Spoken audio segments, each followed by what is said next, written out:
Dartmoor prison, isolated from the outside world by walls of granite.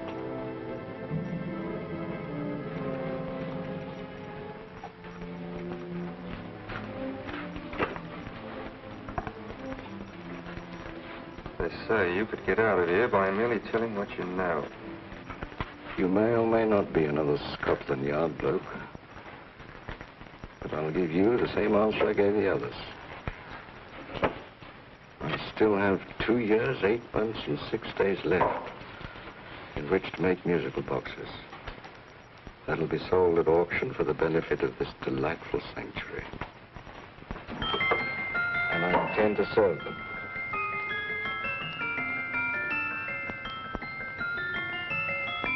Move along. And now we come to the next object on our list, or I should say objects, because there are 3 of them. Now, ladies and gentlemen, these can be bought together or separately. Now, these beautiful little musical boxes only arrived this morning, and I didn't intend to put them on the auction block until later, but I'm going to sell them now. So, good friends, as our old pal Mark Antony used to say, lend me your ears. And what do you hear? Right. The beautiful tinkle tinkle of a musical box. What a lovely trinket. What a beautiful gift. Created and made by loving hands. A thing of beauty and utility. Now, who's going to start with £5? It's a bargain, £5. Do I see any hands? If there's a connoisseur in the house, we'll go £3 for it. £2. £1. 10 shillings. Thanks, sir. Ladies and gentlemen, 10 shillings is offered for a musical box you couldn't buy anywhere in London for less than £5. It'd be stealing to let it go for 10 shillings. Like taking milk from a baby. All right, we're selling for 10 shillings. 10 shillings, 10 shillings is offered, 10 shillings is offered, 10 shillings is offered. Will anybody give me £1? Will we £1? And one time, will give me £1. £1, £1 is offered, £1 is offered, ladies and gentlemen, £1 is offered. It's against you, sir. Will you go to £2? We go to £2, sir. £2. £2 is offered. £2 is offered. Going once, twice, third and the last call. Sold to the gentleman for £2. Sorry, my dear. Now, ladies and gentlemen, comes the opportunity to purchase an exact duplicate of the beautiful little musical box just bought by this gentleman for the ridiculous low price of £2. Now, it's exactly the same. Exactly the same. Made with the same hands. You hear that? Isn't that lovely? That tinkle, tinkle, tinkle, tinkle. Sounds like Bow Bells to me, you know, with little angels pulling on the ropes, eh? Who'll give me £2 for it? Who'll start me with £2? Will anybody start me with £2? Oh, come, ladies and gentlemen. You know, from your enthusiasm, we might all be in Scotland instead of London. Please buy it for me, Daddy. £2, certainly not. We all might be in Scotland. Besides, I don't like his manner. £1, 10 shillings. £1. £1 is ours. £1 is offered. £1 is offered, going £1. Any advance? Going once, going twice, the third and the last call. Sold to the lady for £1. Smart bidding, my dear. Thank you. We come to the third and last of these beautiful little musical boxes. Exactly the same. Tinkle, tinkle. Isn't that lovely? Ladies and gentlemen, I don't bring you here to gull you and swindle you. This is the exact replica of those 2 I just sold before.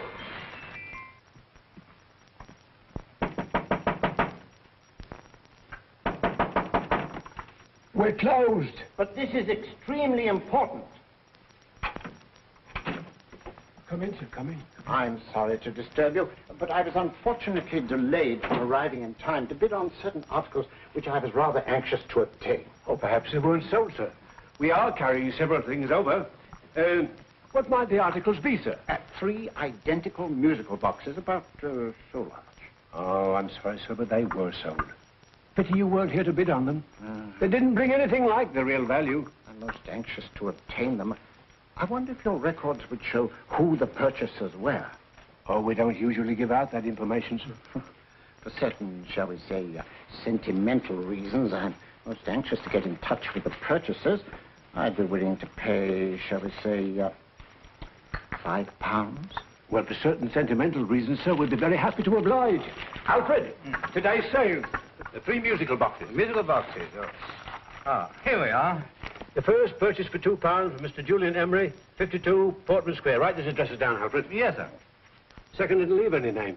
Oh, how unfortunate. I think she's a dealer. You see, they don't like us to know where the things are going. On account of the profits. You say the second purchaser was a woman.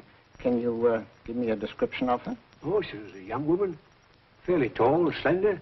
She had a light complexion and dark hair, and she was wearing A grey suit, don't you remember? That's right. She probably runs a gift shop. She paid £1. You say she comes here fairly frequently? No, I didn't say so. But she does, sir. Like as not, she'll come in on Thursday. We have sales on Mondays and Thursdays. Oh. And the third box? The third, Mr. William Kilgore, 143B Hampton Way. For 10 shillings. Quite a drop from £2. Mr. Kilgore was a Scotchman. Oh. Thank you. You've been most helpful. Oh, thank you, sir. And any time you're passing, dropping, we always have lovely things for sale. Our card, sir? Thank you. I'll be back Thursday.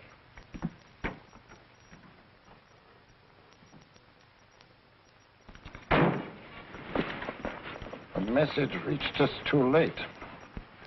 Musical boxes are being sold. Well, let's get out of here.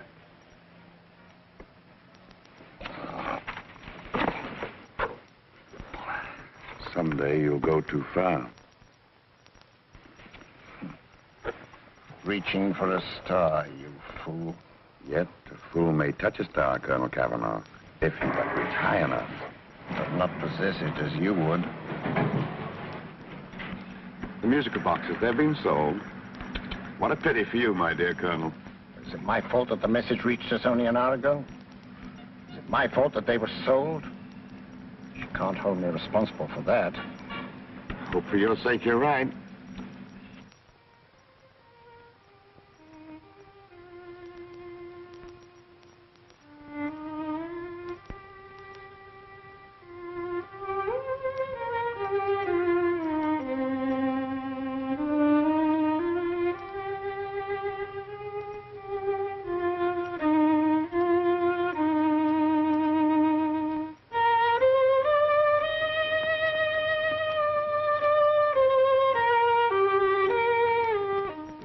Upon you tonight at 7:45, a gentleman who desires to consult you upon a matter of the very deepest moment. Remember that letter, Holmes? It was written over 2 years ago. An interesting case, devilishly interesting. Irene Adler. What a striking-looking woman from the brief glance I had of her. Seems only yesterday. What charm. What poise, and what a mind. Sharp enough and brilliant enough to outwit the great Sherlock Holmes himself. I take it the new issue of the Strand magazine is out, containing another of your slightly lurid tales. Indeed. What do you call this one? I call it A Scandal in Bohemia. Not a bad title, eh? If you must record my exploits, I do wish you'd put less emphasis on the melodramatic and more on the intellectual issues involved. More on the What do you mean by that? Well, I do hope you've given the woman a soul. She had one, you know. By the woman, I suppose you mean Irene Adler. Yes. I shall always remember her as the woman.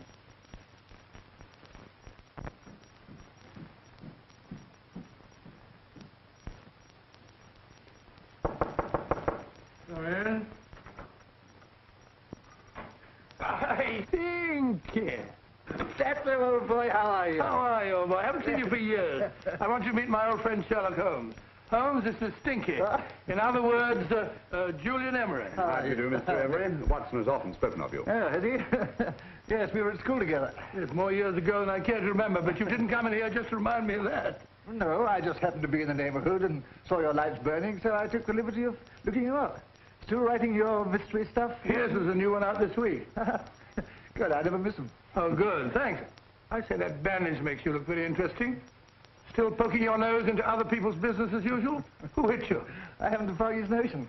Somebody knocked me on the head in my own living room, and then proceeded to commit the most idiotic burglary you ever heard of. Fellow must have been balmy as a coot. Balmy? Why? Come sit down, old boy. Yeah, You You like a cup of tea? Huh? Oh, all right. I'll go and tell Mrs. Hudson about it. Yeah. Why do you say the robbery was idiotic, Mr. Emery? Oh, simply from the fact that with about £5,000 worth of musical boxes in my living room, the thief, who I caught in the act, made off with one that isn't even worth £5. I gather you're a collector of musical boxes. Yes, I am indeed. Some of them very beautiful, but not the one that was stolen. The thief evidently grabbed the first thing that came to his hand when he heard me coming into the room. Still, it's rather odd, isn't it, that having disposed of you, he didn't pick up something more valuable. Mm-hmm. Was there anything unusual about the stolen box? No, nothing at all. Well, I picked it up in the south of France, several years ago. You say you have many valuable music boxes, and yet the thief made off with one that isn't worth £5. Sounds like rather an intriguing little problem. Well, I take it that he was just an ordinary petty thief and didn't know the value. That is a possible explanation, and yet I venture to say that the average petty thief has a more extensive knowledge of the value of objets d'art than the average collector. Well, anyway, that's Scotland Yard's theory. They didn't get very excited about it. That's consistent anyway. I wonder if I might see your collection, Mr. Emery. Oh, of course you could, yes. Nothing a collector likes more than showing off his trophies. When would it suit you? No time like the present. Good. My place is just round in Portman Square. Shall we? Yes, right. Hello? Where are you going? Stinky hasn't had his tea yet. Oh, I'm sorry. We're going round to my place, where I'm going to give you something better than tea. Now, this one was made for Louis XV, and is one of the very few still in existence from that period, and a particularly fine specimen at that. Charming, isn't it? Quite. They all sound to me like a lot of mice running about on a tin roof. I'm afraid you have no ear for music, Watson. Give me a good old band playing a rousing march. You have all your silly little tweets.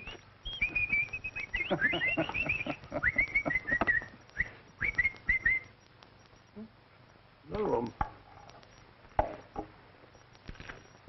Just a minute.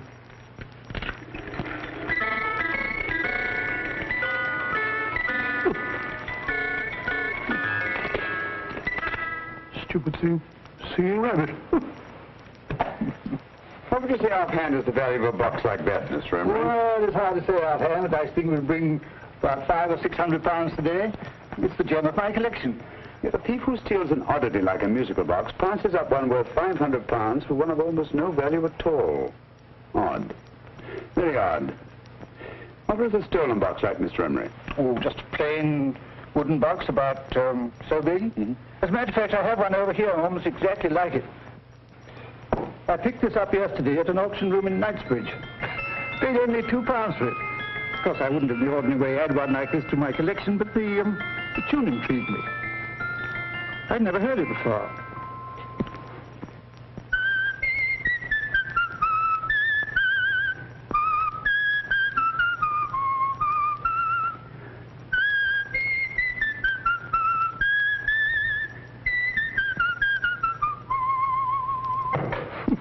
You have a remarkable ear for music, Holmes. Rather an unusual melody. Sit down, Will. Thanks. You say you bought that box at an auction sale yesterday? Yes, the Gaylord auction rooms in Knightsbridge. Mm-hmm. Run by old, what's his name? Crabtree. That's the man. At what time was the robbery committed? Oh, about 3 o'clock this morning.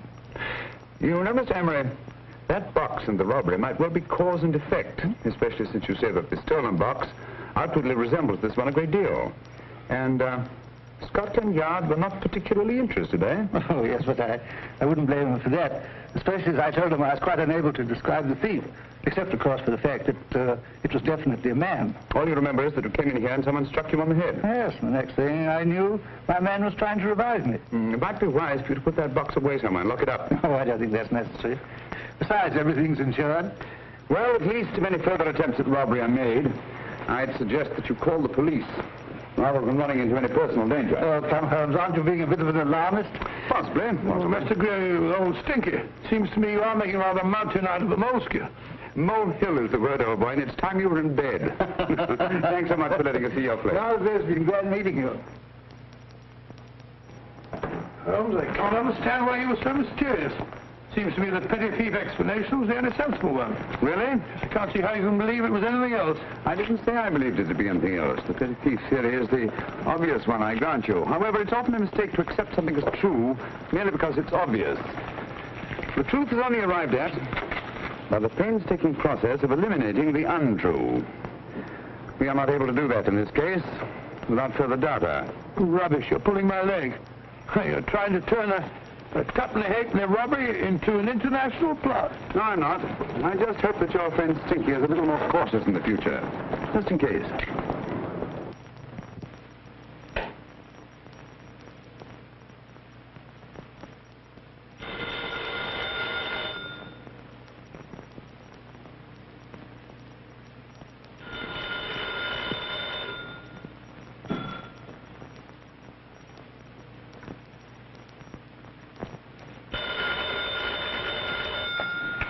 Yeah?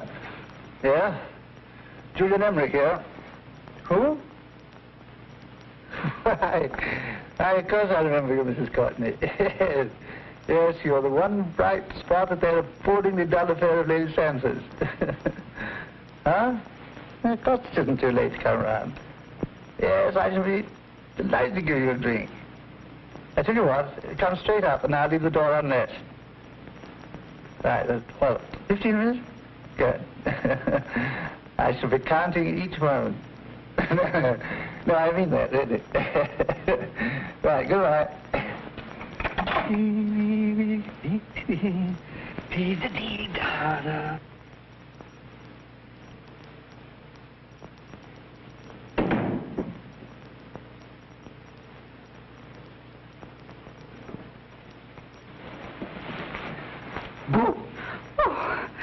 You startled me. Did I? Yes. Must be the pixie in me. I know I shouldn't have called you so late, but I was at a party just around the corner, and I remembered your invitation to see your collection of musical boxes. My dear Mrs. Courtney, the pleasure is all the greater for being so unexpected. My friends call me Hilda. Thanks. Mine called me Stinky. Stinky, how quaint. Oh, what a perfectly wonderful collection of musical boxes. You know, when you told me you had a collection, I had no idea it was so attractive. Yes. They appeal to the ear as well as to the eye.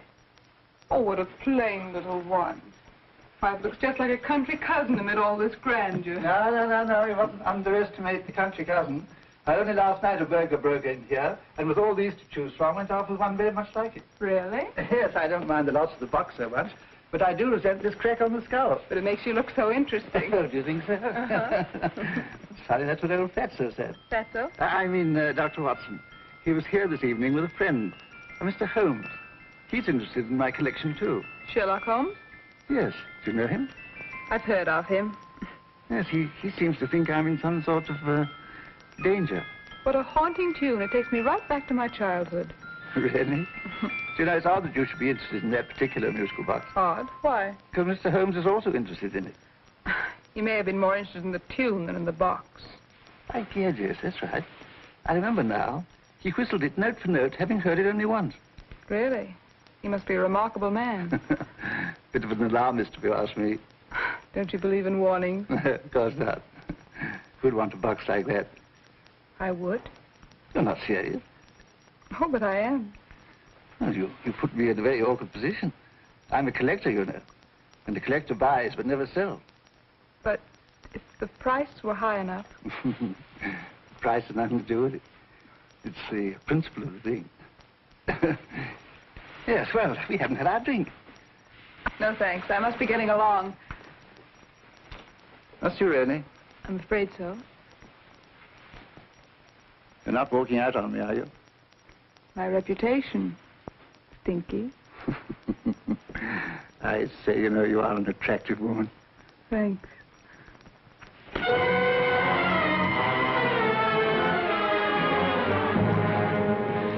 You fool. I told you to wait outside. What did you have to kill him for? All I had to do was walk out with this. He held you in his arms. Don't touch him. Don't touch anything. Now get out. I'm sorry. You're sorry. What about me? This is murder. What about Scotland Yard? What about Sherlock Holmes? Now get out!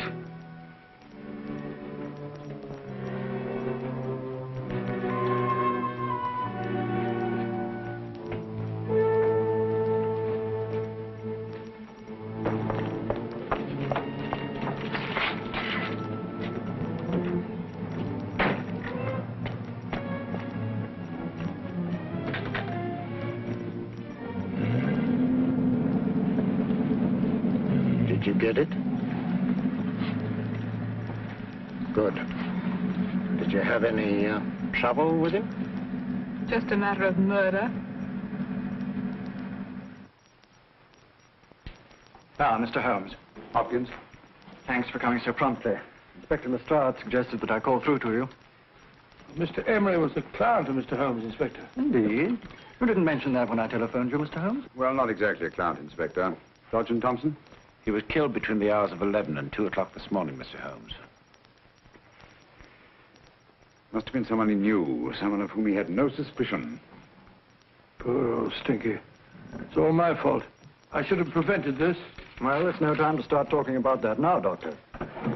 Apparently it's gone. That's the second attempt on the musical box that Emery bought at the auction sale. And this time it was successful. But that box was only worth £2. It was worth a man's life, Watson. I think we'd better pay a visit to Gaylord's auction room and that fellow Crabtree. Inspector, may I suggest that you make a complete search of this flat for a small, plain, musical box about that size? Thank you. Come on, Watson. You say the first box went to Mr. Julian Emery. The second to Mr. Kilgore, 143B Hampton Way. And the third to the unidentified young lady who presumably has a shop and lives near Golders Green. That's right, Mr. Holmes. Isn't it rather strange, Mr. Crabtree, that you should have had 3 identical musical boxes all playing the same tune? Where'd they come from? Dartmoor Prison. Dartmoor? Yeah, we get a regular shipment from there every month. The inmates manufacture them. Well, they make all kinds of things, you know, pipe racks, waste paper baskets, musical boxes. Did you happen to notice if anyone showed any particular interest during the auction in the purchasers of these 3 boxes? Oh, come now, Mr. Crabtree. This is very literally a matter of life and death. Well, since you put it that way, Mr. Holmes, there was a gentleman came in here about an hour after closing time, and he was in an awful state, he was. He gave me £5 to tell him where the boxes had gone to. He said they had a sentimental value for him, sir. Expensive sentiment. Can you describe him? He was tall, distinguished looking, and he had grey hair and a moustache. He was quite a gentleman, sir. What was his reaction when you were unable to supply him with the address of the young lady who owned the shop? I told him the young lady usually come back on Thursday. He said he'd come back on Thursday. Now, that's tomorrow. Thank you, Mr. Crabtree. You've been very helpful. Thank you. Come along, Watson. Where are we going now, Holmes? To the home of Mr. Kilgore, the man who bought the third box.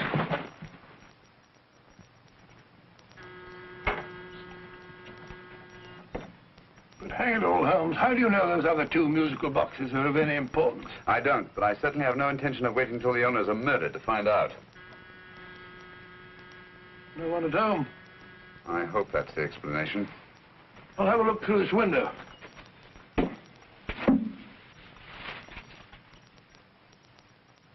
Doesn't seem to be anyone there. The whole place seems deserted as far as I can see. Yes. Mr. and Mrs. Kilgore at home? No. When do you expect them? Oh, in an hour or so. There's no use you're hanging about. They don't buy nothing from peddlers. Peddlers? My good woman, this is Mr. Sherlock Holmes. Sherlock Holmes? Oh, go on. Do you mind if we come in and wait? My business is rather urgent. Well, I've got to go out and do my shopping. And I don't know if Mrs. Kilgore'd like any strangers nosing about. Quite all right, I assure you. Well, I've got to be off. It's too late in the parlor. And no smoking either. Mrs. Kilgore says it smells up the house. Funny old girl, Holmes.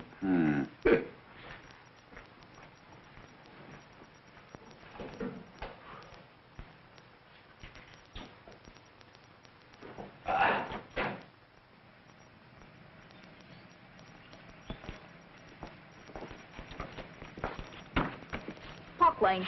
Park Lane? And what would the likes of you be doing in Park Lane? Now, don't worry about the fare, Ducky. If you know how to get to Park Lane, up it.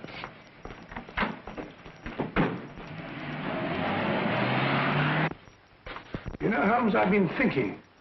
There must have been something hidden in that box of old Stinky's. Stolen jewelry, possibly. What's up, Holmes? Listen. What's this, the steam in the water pipes?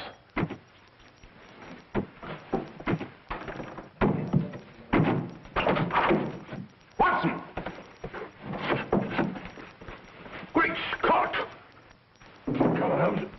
Get on the chair here. It's all right, my dear. There. Now, don't worry. It's all over. There you are, dear. Don't cry anymore. She tied me up and shut me in the cupboard. I know. She won't come back. Did you show her your new musical box? Yes, she said she wanted to hear it play, and as soon as I showed it to her, she grabbed hold of me. I know. Now, don't worry. We'll buy you a new musical box. Yes, my dear, the best one in London. Watson. Oh, what a fool I've been. What do you mean, Holmes? She took the musical box out of this house in that market basket, right under our very noses. Why could the Kilgore charwoman want to take the music box? She isn't a Kilgore charwoman. She's a consummate actress. An extremely clever, unscrupulous woman who will stop at nothing. Take care of the child, will you, Wolfella, till our parents get back. Explain everything to them. Of course I will. But, Holmes, where are you going? Somewhere, somehow. I must get to the young lady who bought that third musical box before our opponents find out. I only hope that I won't be too late. Oh, no. No, darling, you mustn't cry anymore. Now, cheer up. Would you like to hear old Uncle make a noise like a duck?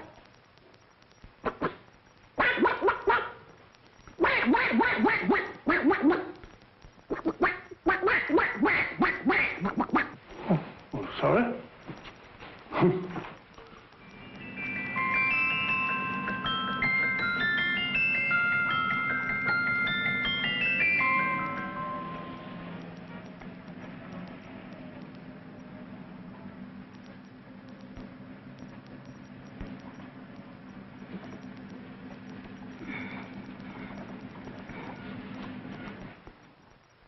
Now, ladies and gentlemen, how much am I offered for this beautiful lace Dresden china figurine?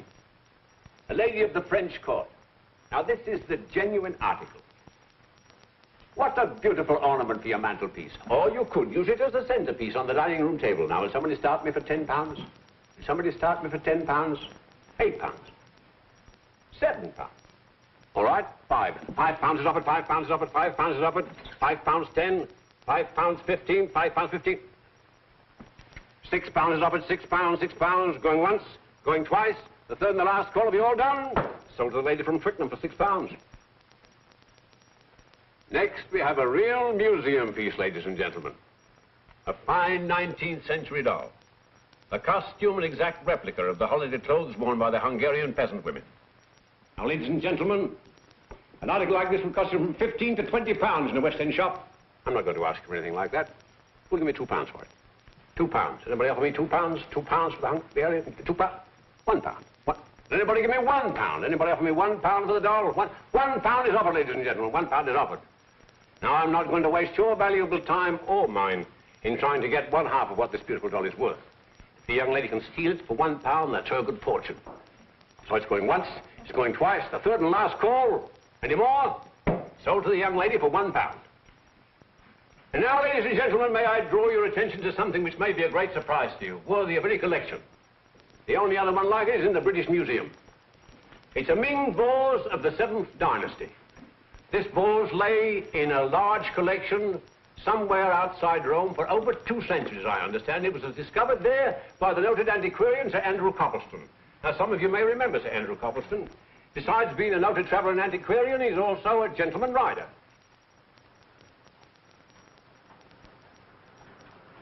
The girl with the parcel in her hand, that's her. Are you sure that's the girl? Well, she fits perfectly the auctioneer's description. Follow her, Hamid.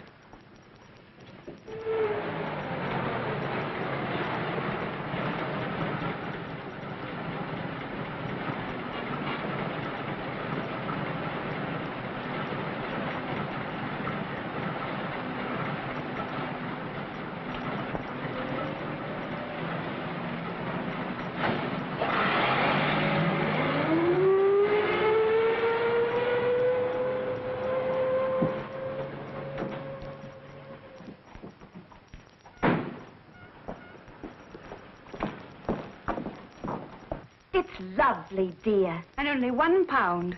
We can get at least 3 for it. Easily. I'll go make some tea. I could do with a cup. Right.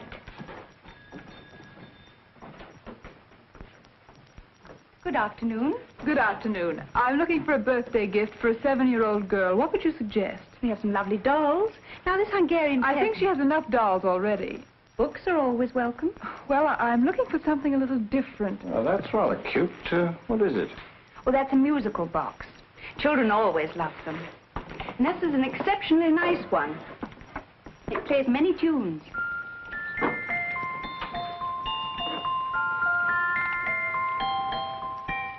Have you any others? Yes.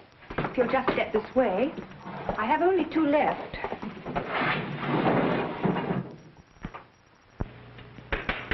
How nice.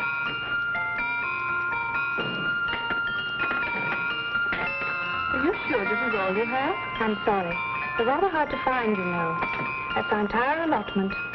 I did have one other, but I sold it earlier this afternoon. But it was only a plain wooden one. It wouldn't have been a very nice gift for a child. Really? Do you happen to know who the purchaser was? Why, yes. He left his card, Just in case anyone should inquire for him.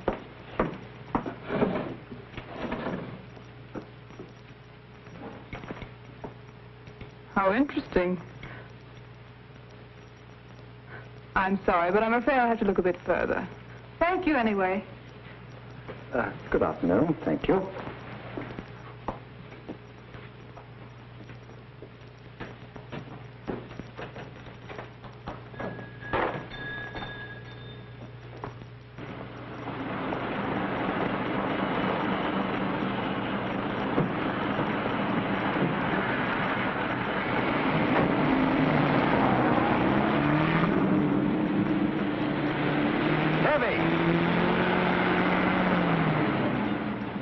Follow that cab. Here, now, what?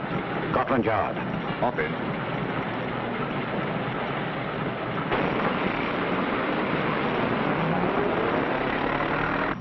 Sherlock Holmes. I might have known. We thought we were the hunters, instead of which we're the hunted. We've been fools. We played right into his hands. Of course. He's had us followed. Don't look. The man in front of the toy shop.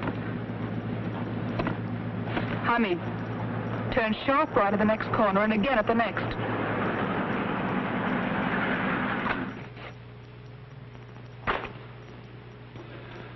No photograph of her, Commissioner, as I expected. She's not a known criminal. But how do you expect to know if you do find her? After all, she was disguised as a charwoman. Don't worry, old fellow. If I ever see her again, I'll recognize her. Well, it won't be long till we know who they are and from where they operate. Who's covering them? Sergeant Thompson's following them, sir. They won't get away from him. He's a good man. We could have arrested them at Clifford's toy shop if we had any proof. But we know that they killed Emery. Proof, my dear fellow. We must have proof. We have x-rayed it, sir. There's nothing whatever concealed in the box. We'll have a look at the plates.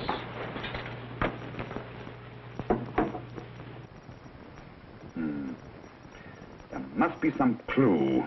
And it's probably so obvious that we've all overlooked it. Seems to me we're up against a bunch of lunatics.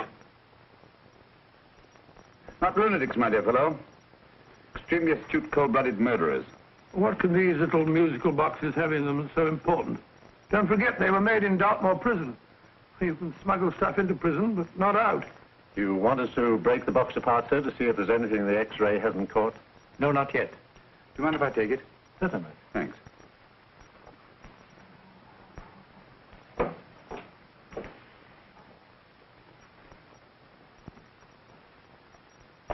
The governor of Dartmoor Prison informed us, sir, in answer to Mr. Holmes' question, that all 3 musical boxes were made by the same convict, John Davidson, serving a 7-year term, sir. Davidson? The Bank of England plate. That'll be all. Yes, sir. Now we're getting somewhere. Wait a minute. How did you know about the plates, Mr. Holmes? I'm a student of crime, Inspector. I make it my business to know about such things. And when the name of Davidson was mentioned... Well, who is this fellow Davidson? As long as Mr. Holmes seems to know all about it already, I suppose there's no harm in telling you. 2 years ago in London, there occurred a robbery of such tremendous importance, Although the stolen articles themselves have no intrinsic value whatsoever, that the Home Secretary was instrumental in seeing that not a word of it appeared in any newspaper. But you never told me anything about this, Holmes. You were away at the time. Articles of no intrinsic value and yet of such importance? I don't understand. Davidson was apprehended within 15 minutes of committing the theft. But by that time, He'd hidden the articles in question, and they've yet to be found. Before going further, Dr. Watson, I must inform you that this matter is not to be mentioned outside of this room. Of course not. Do I look like a man who'd gossip? Let's not go into that now, old fellow, shall we? Davidson had been employed for years in a position of extreme trust by the engravings department of the Bank of England. The articles he stole were nothing less than a complete duplicate set of plates for printing £5 notes. What? The Bank of England's own plates? Precisely. And with those plates, a gang of crooks could flood England with £5 notes, not forged in the usual sense of the word, but notes undetectable from genuine Bank of England notes in any way whatsoever. Good heavens.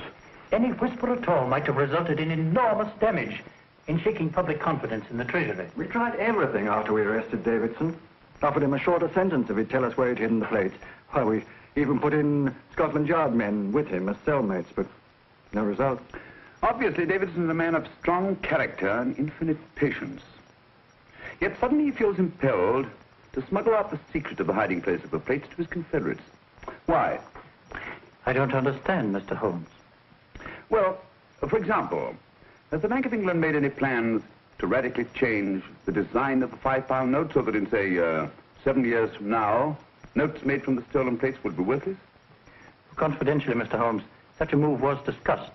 But replacing all the £5 notes in circulation would be such a Herculean task that nothing's been done about it as yet. I see. Of course, there is another possible explanation. Davidson didn't have much time to find a hiding place before he was captured. He may be afraid that the plates will be accidentally discovered before he's released. Hence his anxiety to communicate their whereabouts to his confederates as soon as possible. I believe you've hit it, Mr. Holmes. I'm sure that the message is contained in this musical box. Or rather, in all 3 musical boxes, since possession of all 3 seems to be essential. Our opponents have 2/3 of the puzzle, we have 1/3. Well, what are you going to do, Holmes? Try to deduce the message from the 1/3 that we have.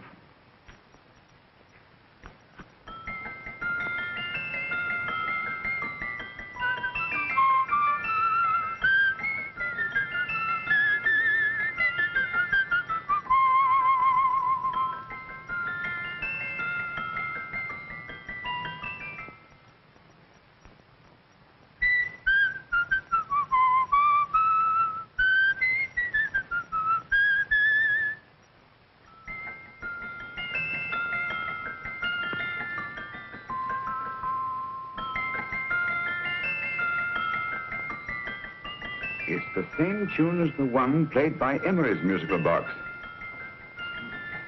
And yet it's different. Sounds the same to me. The tune. Somehow the tune is the key to the mystery. It must be the tune. Otherwise, why use 3 musical boxes to convey the message? Why not collar boxes or shoe boxes? Yes? Oh. It's for you, Inspector. Oh, thank you, sir. Inspector Hopkins speaking. What? Where? Golders Green Station reports they've just found Sergeant Thompson's body. From the tire marks on his clothes, he was apparently run over by a taxi. What an unfortunate accident. Not an accident, my dear fellow. I'm afraid it's murder.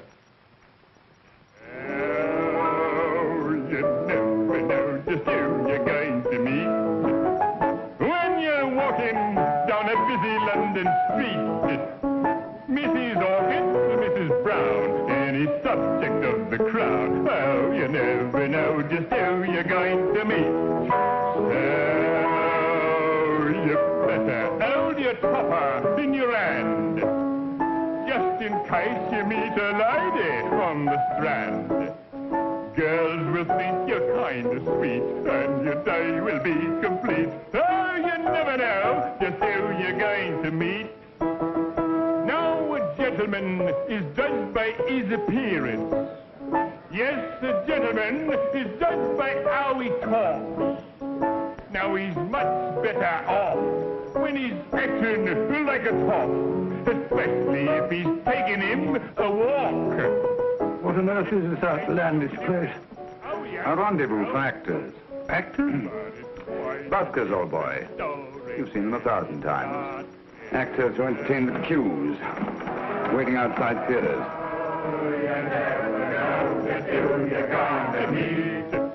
When you're walking down a busy London street, so you better wear your best, elbow tight to look your best, 'cause you never know till you're gonna meet. So you better keep your manners right in view. Just in case the line gives the how you do. Keep your trousers in a pleat, shine your shoes and keep them neat, 'cause you never know just who you're gonna be. Blimey. Mr. Holmes. How are you, Joe? Never bet him. And yourself? Fine, thank you. I want you to meet a friend of mine, Dr. Watson, Joe's sister. Oh, well, any friend of Mr. Holmes is a friend of mine. Hi, Joe. He did me a good turn once that I'll never forget. Yes, I cleared Joe of a most unpleasant charge. Murder, no less. Really? By proving to the satisfaction of the police that he was busy at the time blowing open someone's safe. That's right, Governor. Good gracious me. Joe, now you can help me. Come on, buzz off, buzz off. Come on, up it, up it. Can't a gentleman have some peace and quiet around here? And you too. There you are, Mr. Holmes. Now we can have some peace and quiet around here. Thank you, Joe. There's £5 of this for you. Well, I wouldn't want to take it on myself, sir. But I can get somebody to do it for you for half of that. You don't know what the job is yet. For £5? Murder, ain't it? What? No, Joe, not murder, just music. I want you to identify a song for me. Oh, there ain't a song that's been written that I don't know. That's why I came to you. Of course, the violin is more my instrument, but, oh, well, here we go. Now listen to this, Joe.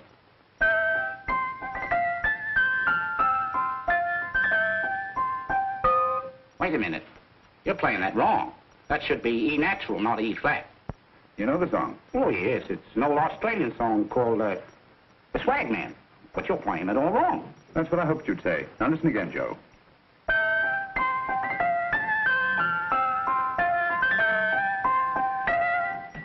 That's the same tune, all right. But you're making different mistakes than you did the first time. No, not mistakes, Joe. Call them variations. Here, play the song for me, will you, the way it's written.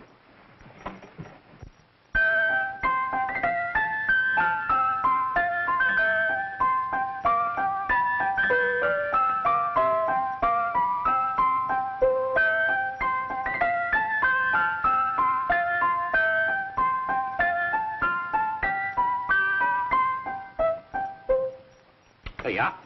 Thank you, Joe. What's it mean, Holmes? You onto something? Perhaps.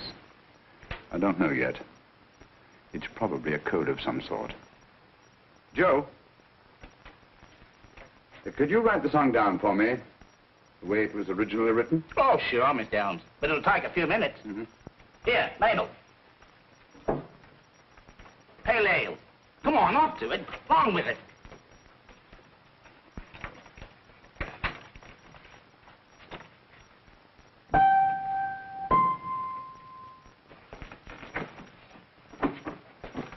Well, obviously it isn't the lyrics. No combination of those words made any sense at all. The variations in the way Emery's musical box played the tune are different from the variations in the one we have. You sure? Quite. You see, I took the trouble to memorize the tune as played by Emery's box that night we were with him in his flat. Holmes, you amaze me. Elementary, my dear fellow. One of the first principles in solving crime is never to disregard anything, no matter how trivial. Why are 3 boxes? Why not 1? Because the message was obviously too long to be conveyed by any one variation. Then there's the 3rd box, the one that woman took from the Kilgores. That contains yet another set of variations. Yes, well, it's all beyond me. Well, all we have to do now is to find the secret of the variations. Not a very easy problem to solve, my dear fellow.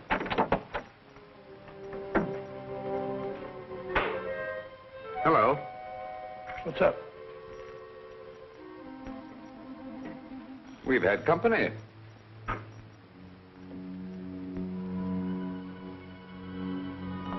say, this is outrageous. Ask Mrs. Hudson to come in here, will you? Right.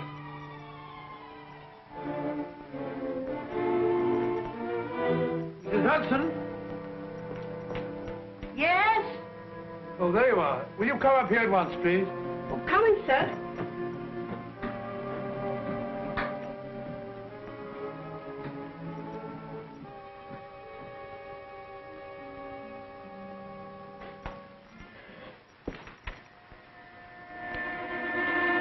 Mercy me, Mr. Holmes. What has happened? Who called while we were out, Mrs. Hudson? Just a young lady. The one who said you wanted her to wait for you. And a nice-looking old gentleman with Our her. friends again, Watson. Friends? What did the young lady look like? Oh, I couldn't see her face. She had a heavy black veil on. But she had such a nice way with her. Oh, I'm sorry, Mr. Holmes, if I've done anything wrong. But you did say I should always let clients come in and wait for you. Don't worry, Mrs. Hudson, don't worry. You had no way of knowing. It's quite all right, quite all right. Now, don't worry, Mrs. Hudson. Don't worry. Where on earth's the musical box? They didn't get it. Didn't get it? Where is it? It's in your hand. Huh? In that biscuit jar. Pick the biscuits off the top. Now put your hand inside, and you'll find the music box. Well done, Holmes. Well done. Amazing.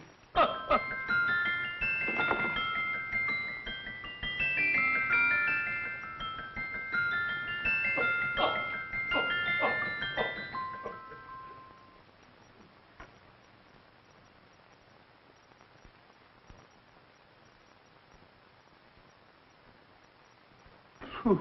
Nice fresh smell. Like a pub after closing time.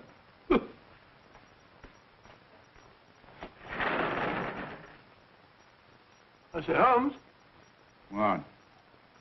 it's morning. Allow me to congratulate you on a brilliant bit of deduction.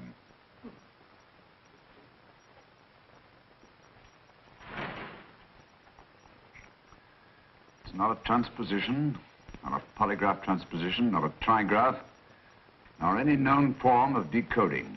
How about the Morse code? Have you tried that? Yes, at about 3 o'clock this morning. I'm sorry, old man, I was only trying to help.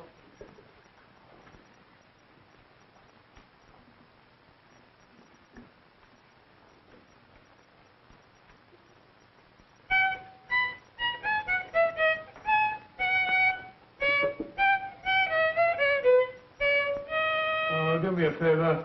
Not again. Must have heard that thing 1,000 times. Kept me awake all night.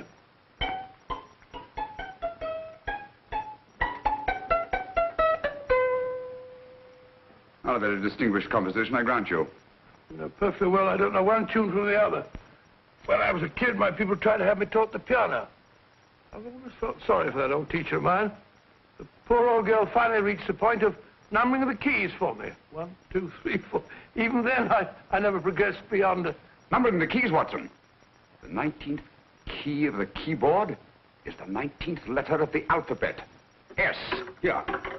Write it down when I give it to you, old fellow, will you? First altered note. Write S first. Now, the 8th key is H. The 5th key, E. The 12th key, L. The 6th key, F. S-H-E-L-F. Shelf. Your piano lessons were not in vain, old fellow. You've solved it. Thank you. Thanks, old bean. Oh, Liz. We now have 2/3 of the message. Behind books, 3rd shelf, secretary, Dr. S. Presumably, these are the first and second portions of the message. And this gang has the first and third parts of it. Precisely. Then it's a stalemate? Yes, Commissioner, but we can't leave it like that. There's no doubt in my mind that they'll try to secure our third of the message that's missing. Well, I assume you've taken every precaution to guard the Clifford music box. Oh, yes, it's carefully hidden at Baker Street with Dr. Watson on guard. However, I'm reasonably certain that, difficult as it may be, we can find the plates even without the missing part of the message. Behind books, 3rd shelf, secretary, Dr. S. Well, outside of the fact that Davidson hid the Bank of England plate somewhere in London, Mr. Holmes, I don't see that we've progressed at all. Allow me to point out to you, sir, the key words, Dr. S. It looks as if the plates were hidden in the house of the doctor. Whether S stands for his first or last initial remains to be determined by a process of elimination. Well, there must be 10,000 doctors in London with S for a first or last initial. Precisely. And every one of them will have to be questioned in person. That's why I say this is a task for Scotland Yard. It's a task, all right. But Scotland Yard has searched worse haystacks and found a needle. Well, for the time being, I'll leave the matter in your hands, gentlemen. We'll call you if and when we get a lead on our mysterious Dr. S. In the meantime, I intend to follow up a little clue concerning a cigarette.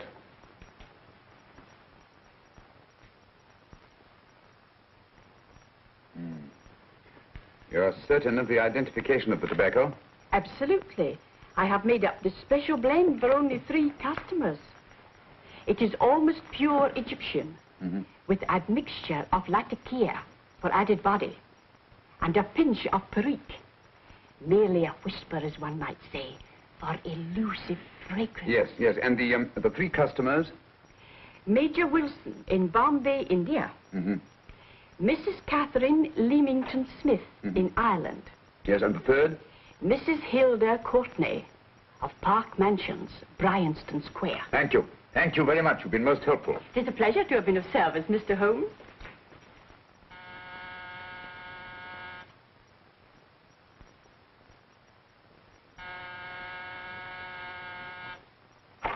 Yes? Mrs. Courtney? Yes. My name is Sherlock Holmes. Oh, do come in. Thank you. I've heard of you, of course, Mr. Holmes. I believe we have a mutual friend in Sir Edward Brookdale. He's spoken to me of you quite often. Indeed. And to what good fortune am I indebted for this visit? I think you know Mrs. Courtney. Well, I did get a summons for speeding last week. But outside of that, I don't think I'm of any interest to the police. Oh, come now, Mrs. Courtney. You seem to forget that you and I have met before. I'm sorry. I'm sure I would have remembered meeting the great Sherlock Holmes. Please sit down. Thank you. You say we met before. Yes. At the home of Mr. and Mrs. Kilgore, 143B Hampton Road. Kilgore? I don't think I know anyone of that name. Well, I didn't say you knew them. As a matter of fact, you called on them when they were out. I don't understand, Mr. Holmes. Really? And you were dressed rather differently. Indeed. Cigarette? Thank you.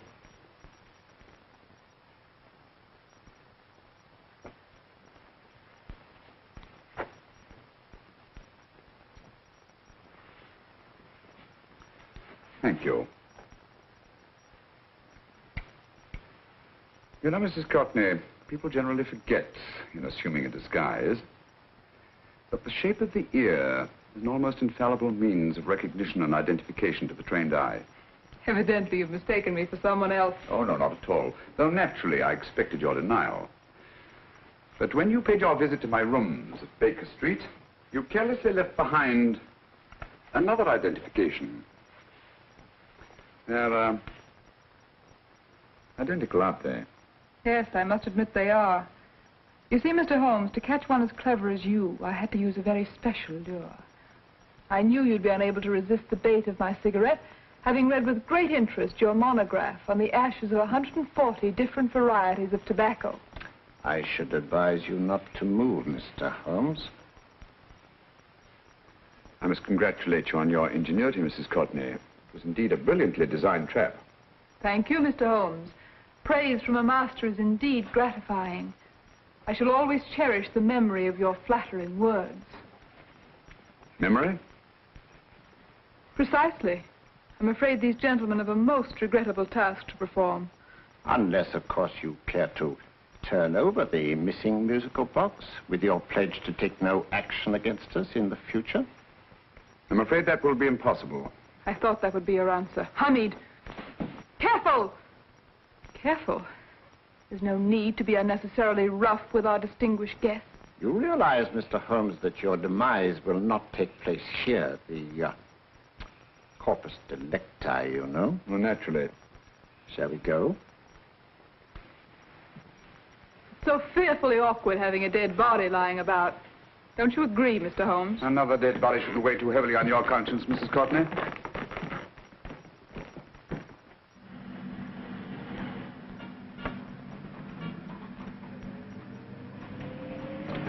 You mind if I have a cigarette? I don't see why not.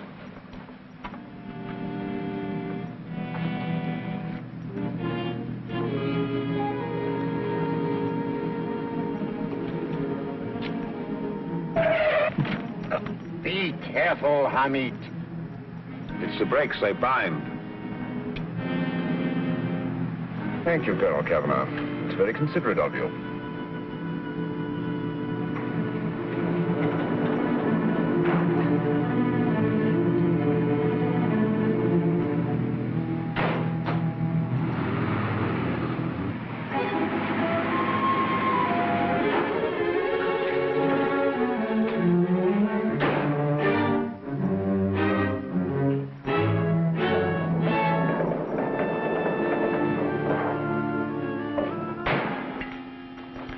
You'll be happy to know, Mr. Holmes, that your death will be a painless one.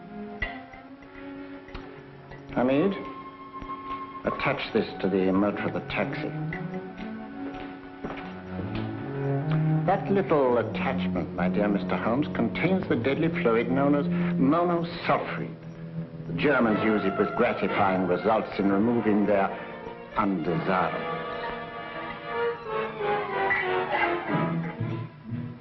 Start the motor.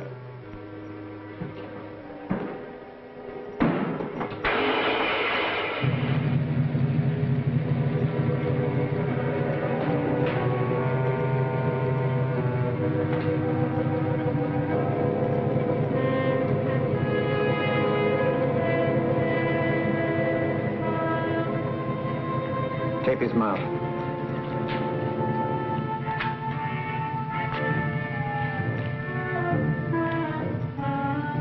Now, up with him, Hamid.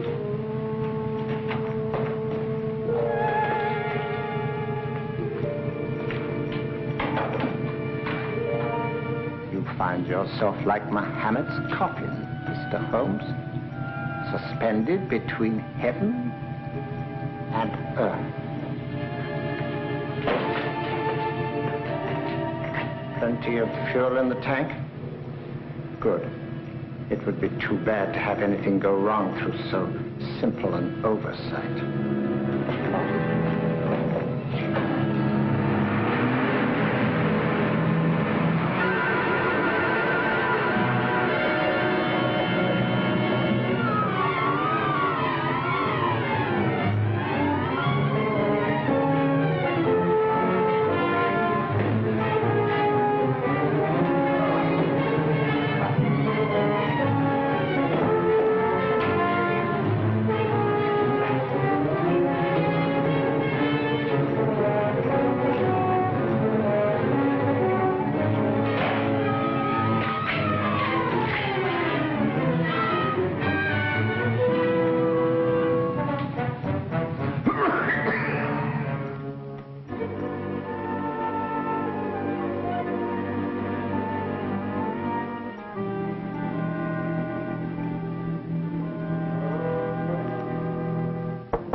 Good afternoon. Mr. Sherlock Holmes? No, I'm Dr. Watson. Oh, of course, Dr. Watson. How stupid of me. Oh, so stupid of me. Won't you come in? Well, I really came to see Mr. Holmes. Oh, I'm afraid he's out. I don't know when he'll be back. Perhaps there's something I can do. Won't you sit down? Thank you. You know, Sherlock Holmes and I have been engaged on a great many cases. Oh, really? Yes, indeed. As a matter of fact, this very moment, we're involved in one of the most baffling... Oh, well, won't you tell me your trouble, and I may be able to help you. It's very kind of you, Dr. Watson. Perhaps if I wouldn't be imposing too much. Imposing? Oh, there's no imposition at all. A pleasure, I assure you. Now, tell me all about it, Miss Williams. Mrs. Williams. I live in Surrey, Dr. Watson, and I've come up to London in sheer desperation. My only sister has disappeared, and the local police seem utterly unable to find her. Well, Holmes and I solved a case exactly like that once. Very interesting as far as I remember. I call it the adventure of the solitary cyclist. Oh, sorry. Now I come to think of it, it wasn't so very similar. Entirely different. I don't think what I was saying. Where were we? She's only 17, Dr. Watson, and until she disappeared last Thursday, she seemed to be in the best of spirits. Well, possibly a romantic entanglement? Oh, no, nothing of the sort. She left no note, didn't even pack a bag, no explanation. She just started to walk to the village from our house in broad daylight and simply vanished from the face of the earth. Oh, there. Might I have a glass of water? Glass of water. Have one minute.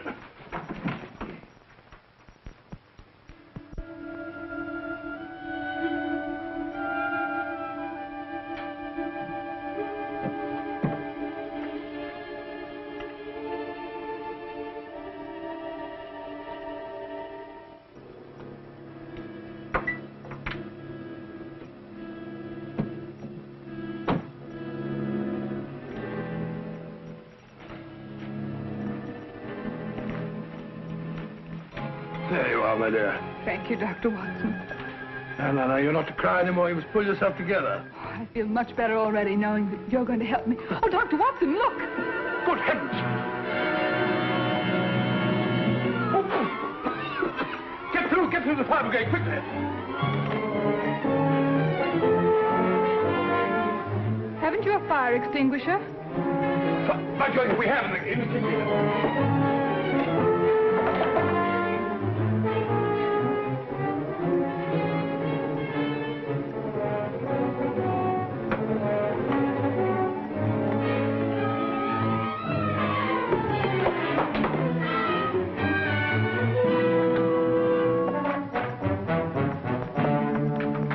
Don't you worry, Miss Williams. We'll have this thing out in no time.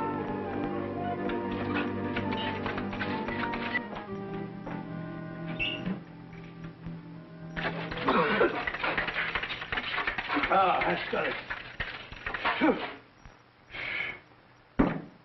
It's a bear. Well, you see, there was no need for the fire brigade after all.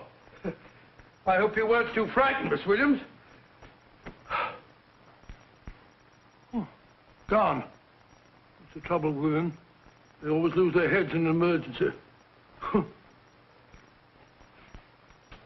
Well...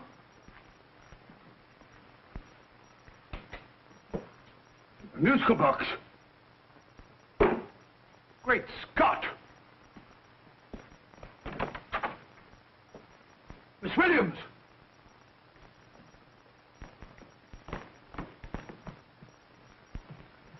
Well? Good. And Holmes? By now, Mr. Holmes has no doubt exchanged his violin for a harp. Always assuming that heaven is his destination.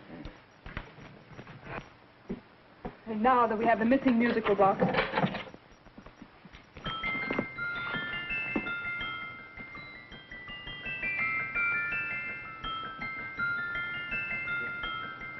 Nineteenth note. 19th letter. Yes. He hasn't been there, you say? Holmes, where on earth have you been? I've been trying to get you at the club, at Scotland Yard, all over London. You're looking for me in the wrong places. Holmes, terrible things happened. I've been duped. That woman, she made a complete fool of me. Well, what do you mean? Well, she came here, let off a smoke bomb. I thought the whole place was on fire, and my first thought was to save the musical box. No need to say any more. She has the box. Yeah. Don't blame yourself too much, old fellow. She's an extremely clever antagonist. Smoke bomb, you said? Well, you can console yourself with the thought that your charming friend is at least a reader of yours. What do you mean? If I remember correctly, you wrote about my little experiment with smoke and the cry of fire in a story you entitled A Scandal in Bohemia, which has just appeared in the Strand magazine. All right, old boy. Don't rub it in. Well, it may cheer you up to know that you made a fool of me, too. That cigarette stub was planted here for one express purpose. You're going to bandaging around this place. Bandaging? What's the matter, Holmes? You hurt? Explanations will have to wait until later. At the moment, we're faced with a problem which I fear is insurmountable. Come over here, old boy, will you? Right. Our opponents are in possession of all 3 parts of the code. And here are we, while the Bank of England plates pass into their possession. Cheer up, old fellow, cheer up. As Dr. Samuel Johnson once said, there's no problem the mind of man can set that the mind of man cannot solve. What's that, old fellow? I was just quoting Dr. Samuel Johnson. He said there is Thank you, Watson. Thank you. Leaving the front reception room, we come into the main hall, where Dr. Johnson was in the habit of passing through to have his meager meals in the dining room opposite, in company with his friend and biographer, James Boswell. We will now pass up the stairway, which remains in its natural wood finish, just as it was when the good doctor was here. The framed etching on the wall is believed to have been presented to Dr. Johnson by the distinguished painter, Sir Joshua Reynolds. I've been told here that that picture was given in by Mrs. Thrale, and it's definitely not a Reynolds. Is that important, my dear? Oh, I'm sorry. This way, ladies and gentlemen, please, this way. Move along, children, move along. The secretary's not on this floor. Patience, Hamid. I have a feeling My dear Colonel, with Sherlock Holmes out of the way, what could go wrong?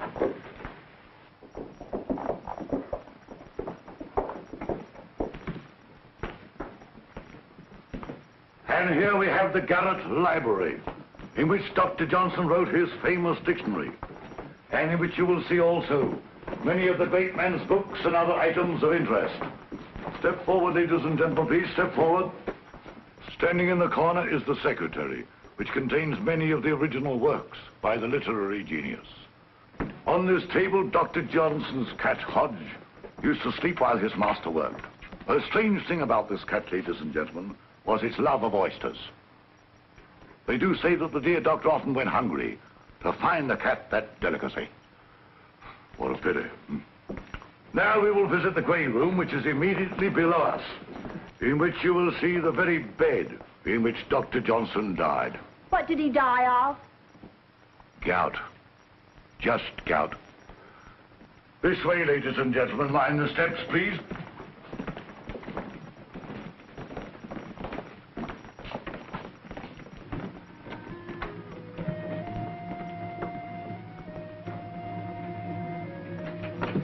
Your keys.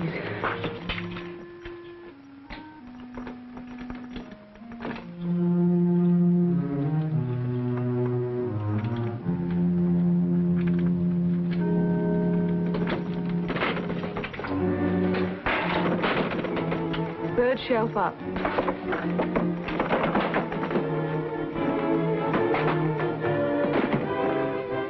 The knife.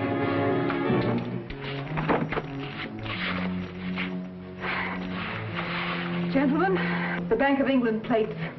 Well, Mrs. Courtney, so we meet again. No, I shouldn't do that if I were you, Colonel Cavanaugh. I must congratulate you, Mr. Holmes. You're far more clever than I thought. Thank you, Mrs. Courtney. Praise from you is indeed gratifying. I shall always cherish the memory of your flattering words. Memory? Oh, thank you. And now I have a most regrettable task to perform.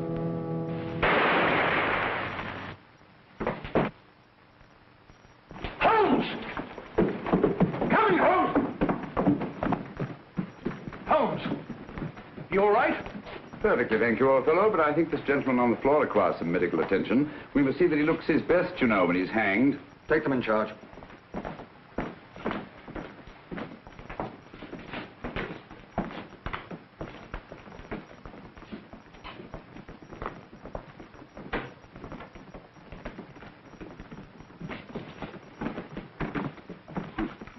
A brilliant antagonist. It's a pity her talents were so misdirected. Will you see that these plates are returned to the Bank of England, Inspector? I still don't understand how you solved it, Mr. Holmes. It's entirely due to Dr. Watson. He gave me the clue when he mentioned Dr. Samuel Johnson. Well, congratulations, Doctor. Oh, thank you, Inspector. I don't think I'd have done it entirely without Mr. Holmes's help, you know.